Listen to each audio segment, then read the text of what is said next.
ঈমানের পথে আল্লাহ কেন 1400 বছর আগে শুধুমাত্র কোরআন নাজিল করলেন এবং এটি সংরক্ষণের প্রতিশ্রুতি দিলেন?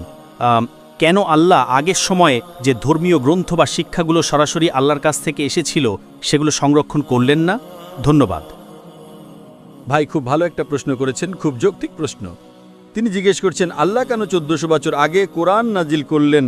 তার তো এটা আগে নাজিল করা উচিত ছিল। যদি তিনি প্রথম দিন থেকেই শুধু কোরআন নাজিল করতেন তাহলে আমাদের এই সব ধর্ম থাকতো না। ঠিক, আল্লাহ যদি প্রথমেই কোরআন নাজিল করতেন তাহলে তওরাত, ইনজিল, জবুর কেন সরাসরি কোরআন নয়? এটা তার প্রশ্নের অংশ। দ্বিতীয় অংশ হলো কেন তিনি আগের ধর্মগ্রন্থগুলো সংরক্ষণ করেননি। ঠিক, হ্যাঁ, দুটি প্রশ্ন, আমি উত্তর দিচ্ছি। আমি আমার প্রশ্নটিকে আরো কঠিন করছি। ঠিক আছে, আমি বলছি যে যদি তিনি চাইতেন তবে তিনি প্রথমেই শুধু কোরআন নাজিল করতে পারতেন, তাহলে কোনো সমস্যাই হতো না। এবং কেন তিনি আগের ধর্মগ্রন্থ সংরক্ষণ করেননি? মূল প্রশ্ন হলো আল্লাহ কেন আগের ধর্মগ্রন্থগুলো সংরক্ষণ করেননি। এবং তারপর আমি আমার প্রশ্নটিকে আরো কঠিন করছি। 1 নম্বর, আগের যত ধর্মগ্রন্থ এসেছে আল্লাহ কোরআনের সূরা রাদ 13 নম্বর অধ্যায় 38 নম্বর আয়াতে বলেছেন ওয়ালিকুল্লি কওমিন হাদ, যে আল্লাহ বলেছেন, তার মানে প্রতিটি যুগে আল্লাহ একটা কিতাব পাঠিয়েছেন। নামে মাত্র 4টি কোরআনে উল্লেখ আছে, তওরাত, জবুর, ইনজিল এবং কুরআন। তওরাত হলো সেই ওহী যা মুসা বিস সুলপাসাবিমানেকে দেওয়া হয়েছিল।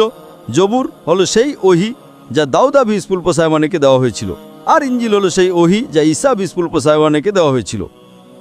এবং কোরআন হলো সর্বশেষ আর চূড়ান্ত ওহী যা সর্বশেষ আর চূড়ান্ত মুহাম্মদ সাল্লাল্লাহু আলাইহি ওয়াসাল্লামের উপর নাজিল হয়েছিল। নামে মাত্র 4টি উল্লেখ আছে, কিন্তু আরও অনেক ওহী আছে। উদাহরণস্বরূপ সৈফা ইব্রাহিম, অনেক।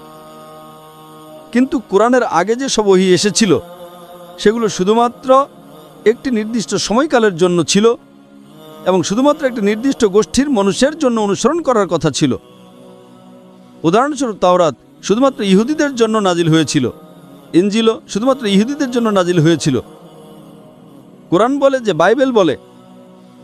যে ঈসা বিসপুলপাসাবনেকে শুধুমাত্র বানি ইসরায়েলের জন্য পাঠানো হয়েছিল। সূরা আল ইমরান 3 নম্বর অধ্যায় 49 নম্বর আয়াতে, যে আমি ঈসা যীশুখ্রিস্টকে বানি ইসরায়েলের জন্য রাসূল হিসেবে নিযুক্ত করেছি। এটি সূরা আস-সাফ 61 নম্বর অধ্যায়ের 6 নম্বর আয়াতে উল্লেখ আছে। ঈসা আলাইহিস সালাম বলেছেন, যীশুখ্রিস্ট মরিয়মের পুত্র। বানি ইসরায়েলের সমস্ত সন্তানদের বলেন, আমি তোমাদের কাছে এসেছি আমার আগে আসা রাসূলের সুসংবাদ দিতে এবং পরে আসা এক রাসূলের সুসংবাদ দিতে, যার নাম হবে আহম্মদ।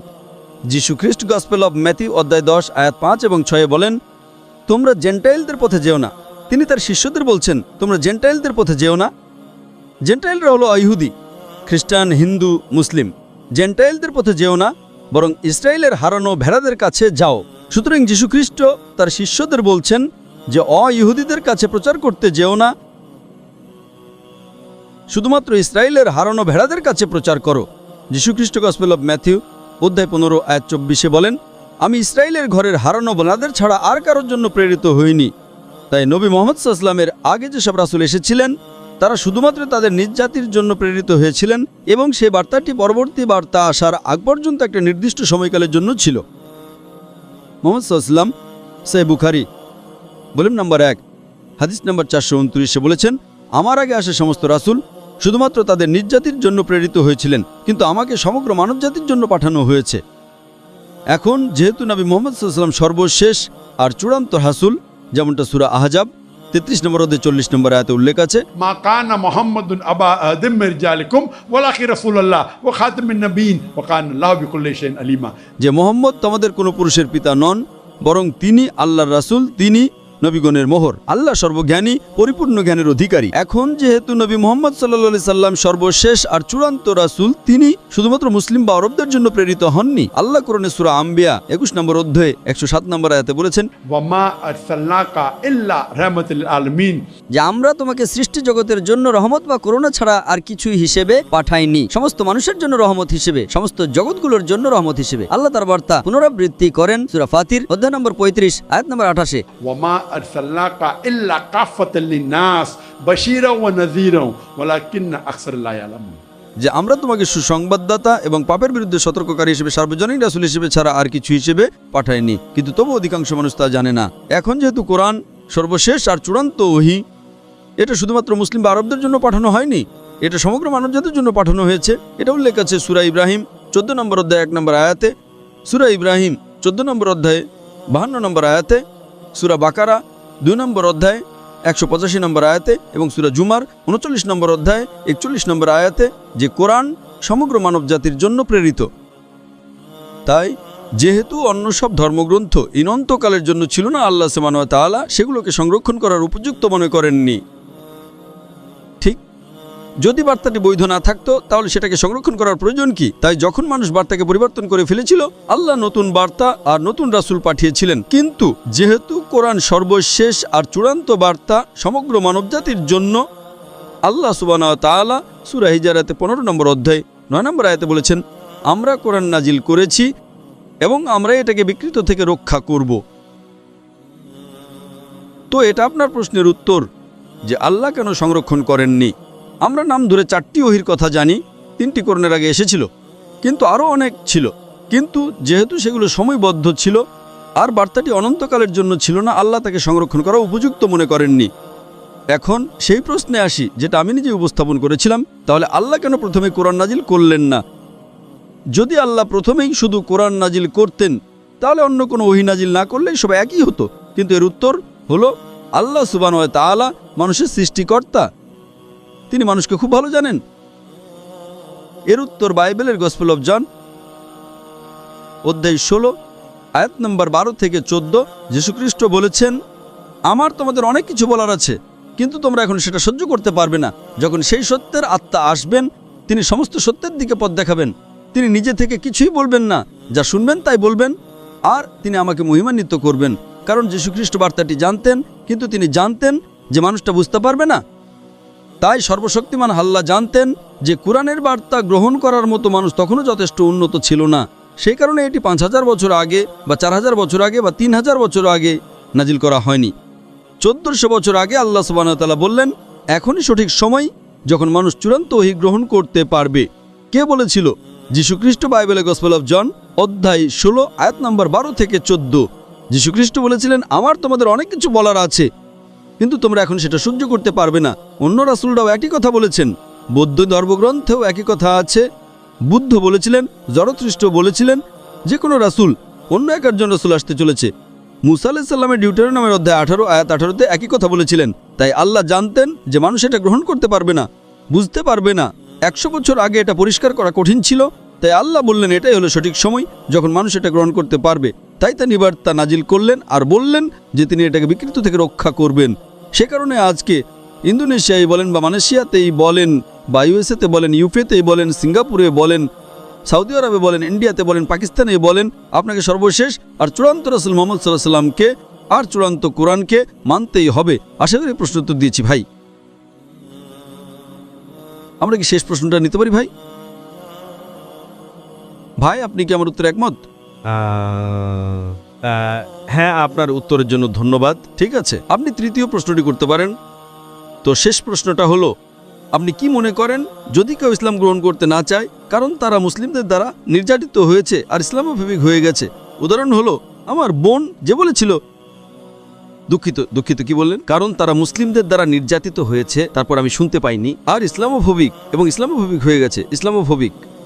ওকে, হ্যাঁ, উদাহরণ হলো আমার বোন যাকে তার ইসলাম ধর্ম শিক্ষার শিক্ষক বলেছিলেন যে অমুসলিমদের রক্ত হালাল, অমুসলিমদের রক্ত হারাম, হ্যাঁ, অমুসলিমদের রক্ত হালাল, হ্যাঁ, সে মনে করে যে মুসলিমরা অমুসলিমদের মারতে পারে। হ্যাঁ, এটা বলেছিল তার ইসলাম ধর্ম শিক্ষার শিক্ষক। ভাই প্রশ্ন করেছেন যে যদি কেউ কিছু মুসলিম দ্বারা নির্যাতিত হয় এবং সেই মুসলিম একজন অমুসলিমকে অর্থাৎ একজন বোনকে বলে যে অমুসলিমের রক্ত হালাল এবং একজন মুসলিম একজন অমুসলিমকে হত্যা করতে পারে, তাহলে এর উত্তর কি? 1 নম্বর, যে মুসলিম অমুসলিমকে নির্যাতন করেছে সে শাস্তি পাবে। যদি এটা একটি ইসলামী দেশ হতো, আইনের ইসলামী রাষ্ট্র হতো, যদি ইসলাম ধর্ম অনুসরণ করা হতো, যদি সেই মুসলিমকে আদালতে নেওয়া হতো, তবে তাকে শাস্তি দেওয়া হতো। আপনি কি বুঝতে পারছেন?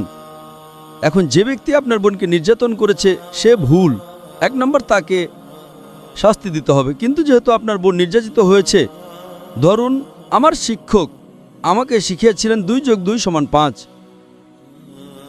ঠিক, আমি যখন ছোট ছিলাম আমি বলতাম 2+2 হলো 5। এখন আমি প্রাপ্তবয়স্ক হয়ে যদি বলি আমার শিক্ষক বলেছিলেন 2+2=5, তাই 2+2=5, আপনি কি আমাকে ক্ষমা করবেন?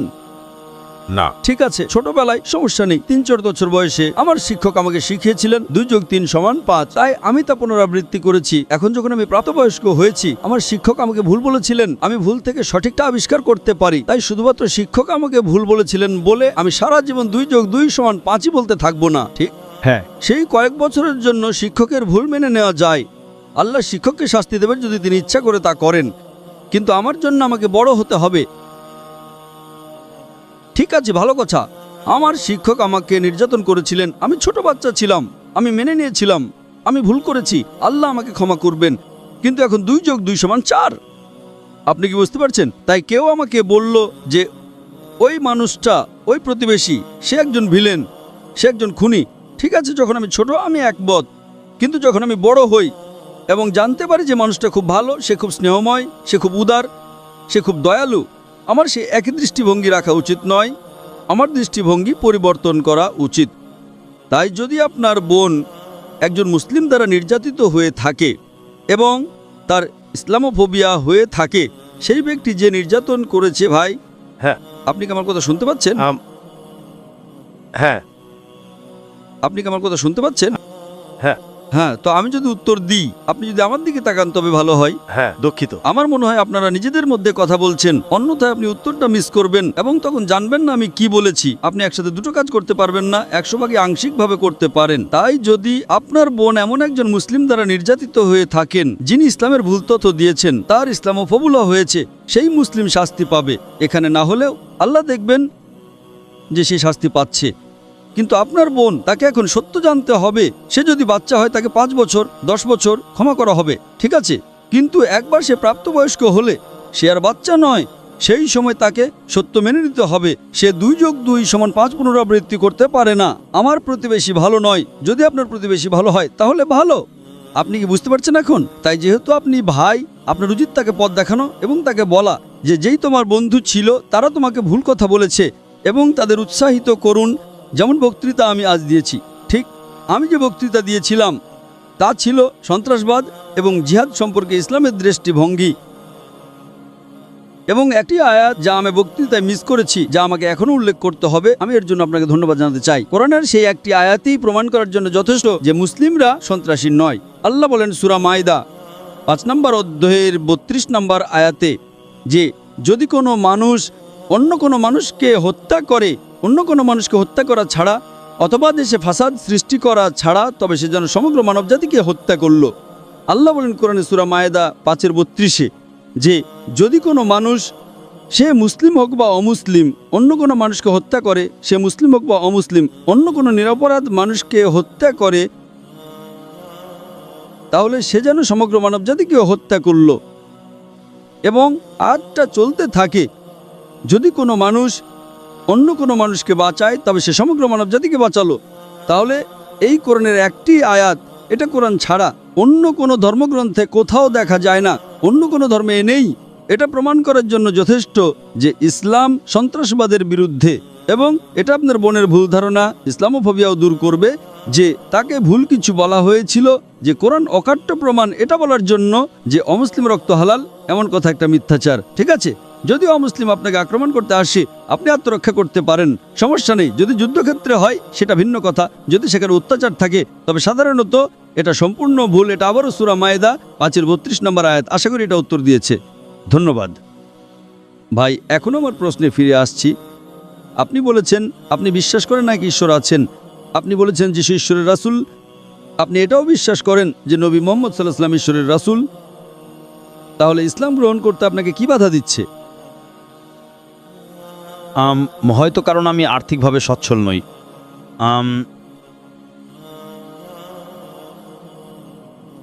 ভাই, মুসলিম হতে কি আপনাকে ধনী হতে হবে? না। কোরআনে কি কোনো মানদণ্ড আছে যে মুসলিম হতে হলে আপনাকে ধনী হতে হবে? আমাদের প্রিয় নবী মুহাম্মদ সাল্লাল্লাহু আলাইহি ওয়াসাল্লাম বলেছেন যে একজন ধনী ব্যক্তির চেয়ে একজন দরিদ্র ব্যক্তির পক্ষে জান্নাতে যাওয়া সহজ। আপনি কি এটা জানেন? হ্যাঁ। আমাদের প্রিয় নবী মুহাম্মদ সাল্লাল্লাহু আলাইহি ওয়াসাল্লাম বলেছেন, একজন ধনী ব্যক্তির চেয়ে একজন দরিদ্র ব্যক্তির জান্নাতে যাওয়া সহজ। তার মানে যদি আপনি দরিদ্র হন তাহলে আপনার জীবন, আপনার পরীক্ষা সহজ হবে। আমি কয়েকটা উদাহরণ দিই। যদি আপনি ধনী হন, আল্লাহ কোরআন এবং বিভিন্ন হাদিসে বলেছেন যে আপনাকে যাকাত দিতে হবে। প্রত্যেক ধনী মুসলিম যার নিসাব পরিমাণের বেশি সঞ্চয় আছে, 88 গ্রামের বেশি সোনা, তাকে প্রতি চন্দ্র বছরে সে সঞ্চয়ের 2.5% দান করতে হবে। যদি আপনি না দেন এটা একটা বড় পাপ। কিন্তু দরিদ্র ব্যক্তির যার সঞ্চয় নেই তাকে কোনো দান করতে হবে না, তাই জাকাতে সে 100-এর মধ্যে 100 পায়। ধনী ব্যক্তির জন্য যদি সে না দেয়, সে 1-এর মধ্যে 0 পায়, হয়তো সে অর্ধেক দেবে, সে দেবে না, ঠিক, তাই সে কম নম্বর পায়। কিন্তু দরিদ্র ব্যক্তির যাকে কোনো জায়গায় দিতে হয় না, সে 100-এর মধ্যে 100 পায়। আপনি বুঝতে পারছেন? হ্যাঁ। তাই বিভিন্ন পরীক্ষা আছে, এমনকি দরিদ্র মানুষেরও পরীক্ষা আছে, এমনকি ধনী মানুষেরও পরীক্ষা আছে। কিন্তু ধনী মানুষের পরীক্ষা কঠিন। এবং এক প্রিয় নবী মুহাম্মদ সাল্লাল্লাহু আলাইহি ওয়াসাল্লাম, আপনি জানেন, তিনি বলেছেন যে আপনাকে দান করতে হবে। তাই এক সাহাবী জিজ্ঞেস করলেন, ইয়া রাসূলুল্লাহ, আমরা কিভাবে দান করতে পারি? তাই তিনি বলেন যে বাজারে যাও এবং আল্লাহর জিকির করো, আল্লাহর নাম নাও, ইল্লাল্লাহ, এবং বলো আলহামদুলিল্লাহ, তাহলিল। এটা বাজারে সোনা বিতরণ করার মতো। যদি আপনি বাজারে উচ্চ স্বরে আল্লাহর প্রশংসা করেন তাহলে আপনি সোনা বিতরণকারী ধনী ব্যক্তির চেয়ে বেশি সওয়াব পাবেন। ভাই, আপনি কি কোনো ধনী ব্যক্তিকে বাজারে সোনা বিতরণ করতে দেখেছেন? আপনি কি দেখেছেন? না। না, আমিও দেখিনি, আমি কখনো দেখিনি। এখানে এক নবী বলছেন, একজন দরিদ্র মানুষ যার কোনো সম্পদ নেই, সে যদি আল্লাহর প্রশংসা করে এবং বাজারে তাহলিল বলে, আল্লাহু আকবার, আল্লাহু আকবার, লা ইলাহা ইল্লাল্লাহ, আল্লাহু আকবার, আল্লাহু আকবার, ওয়া লিল্লাহিল হামদ, সে আল্লাহর প্রশংসা করে, তাহলিল বলে, হামদ বলে, নবী বলেছেন ধনী ব্যক্তির সোনা বিতরণ করার চেয়ে আপনি বেশি সওয়াব পাবেন। তাহলে আমাকে বলুন, ধনী ব্যক্তির জান্নাতে যাওয়া সহজ নাকি দরিদ্রের? দরিদ্রের। তাই এই কারণেই ধনীদের চেয়ে গরিব মানুষ বেশি ইসলাম গ্রহণ করে। আপনি হয়তো নবীর সাহাবী বেলাল রাদিয়াল্লাহু আনহুর গল্প শুনেছেন, যিনি একজন দাস, কৃষ্ণাঙ্গ দাস। তারা তাকে নির্যাতন করেছিল। তারা তাকে বলেছিল, বলো এক খোদা নেই। তিনি তবুও বলেছিলেন আহাদ, এক। নবী বলেছেন, যদি কেউ তোমাকে নির্যাতন করে তাহলে তুমি শিরক করতে পারো যতক্ষণ ঈমান আছে। তিনি বললেন, না, আমি তবুও আল্লাহ বলবো। আপনি বুঝতে পারছেন? দরিদ্র মানুষ, তাকে জান্নাতের প্রতিশ্রুতি দেওয়া হয়েছে। আপনি কি বুঝতে পারছেন? হ্যাঁ। তাই সম্পদ ইসলাম গ্রহণ না করার জন্য কোনো মানদণ্ড হওয়া উচিত নয়। আসলে যদি আপনি দরিদ্র হন, প্রত্যেক ধনী ব্যক্তিকে জাকাত দিতে হবে। 8টা শ্রেণী আছে। সূরা তাওবা অধ্যায় 9 আয়াত 60, 8টা শ্রেণী। ফুকারাদের দাও। আমি যদি ধনী হই, প্রতি বছর আমাকে আমার সম্পদের, আমার সঞ্চয়ের ন্যূনতম 2-2.5% দান করতে হবে। এবং দরিদ্র মানুষদের ফুকার একটা শ্রেণী, মাসাকিন আছে অনেক শ্রেণী, 8টা শ্রেণী। তাই মুসলিম হতে কি আপনাকে কর দিতে হবে? না। তাই কেন এটি বাধা দেবে? সেটাই কারণ ধনীদের চেয়ে গরিব মানুষ বেশি ইসলাম গ্রহণ করে। ধনী মানুষদের কর দিতে হবে কি না? হ্যাঁ। জাকাত 2.5%। হ্যাঁ না? না, হ্যাঁ। তাই যদি ধনী লোক বলে আমি বিলিয়নিয়ার, আমি যদি মুসলিম হই আমাকে 2.5% জাকাত দিতে হবে, আমি মুসলিম হচ্ছি না, সে বোকা। কিন্তু কিছু ভুল যুক্তি। কেন একজন দরিদ্র মানুষ ভয় পাবে? আর মাশাআল্লাহ, ইন্দোনেশিয়ার মতো দেশে 87% মুসলিম। অনেক মানুষ আপনাকে রক্ষা করার জন্য প্রস্তুত। কেন আপনি ভয় পাবেন? আপনাকে কি বাধা দিচ্ছে ভাই? হ্যাঁ, আমি একমত। হ্যাঁ, আমি একমত। মাশাআল্লাহ ভাই, আমি আপনাকে ভালোবাসি। ধন্যবাদ। আমি আপনাকে ভালোবাসি এবং আমি চাই আপনি সঠিক পথে আসুন। তাই আমরা যদি একমত হই, আপনি কি শাহাদা বলতে চান? দুঃখিত, আমি কি এটা ক্যামেরার আড়ালে করতে পারি? আপনি কি এটা করতে পারেন ক্যামেরার আড়ালে? সমস্যা নেই। জনসমক্ষে বলাটা ফরজ নয়, জনসমক্ষে বলাটা ফরজ নয়। ধন্যবাদ। যতক্ষণ আপনি আপনার অন্তরে আপনার আর আল্লাহর মধ্যে এটি বলছেন, ততক্ষণ এটি যথেষ্ট। তাই আমি আপনাকে অভিনন্দন জানাচ্ছি ভাই, এবং বুঝতে পারছি যে আপনি মাস্ক পরেছেন করোনার জন্য নয়। হয়তো আপনি প্রকাশ করতে চাননি, আর সেটা সম্পূর্ণ ঠিক আছে। আপনি যদি আপনার পরিচয় গোপন রাখতে চান কারণ আপনি মনে করেন কেউ আপনার ক্ষতি করতে পারে ইত্যাদি, এটা ইসলামে পুরোপুরি গ্রহণযোগ্য। আপনাকে জনসমক্ষে এটি বলতে হবে না। যতক্ষণ আপনি বার্তাটা পেয়েছেন, আমি খুশি। আমি আপনার কাছে বার্তাটা পৌঁছে দিয়েছি। আল্লাহ ইনশাল্লাহ আপনাকে আমরা হেদায়েত দিন, আল্লাহ আপনাকে এই দুনিয়ায় সর্বোত্তম দান করুন, আল্লাহ আপনাকে জান্নাত দান করুন, আর আল্লাহ আপনাকে অন্যদের ইসলামের কাছাকাছি আনতে সাহায্য করুন। আমিন।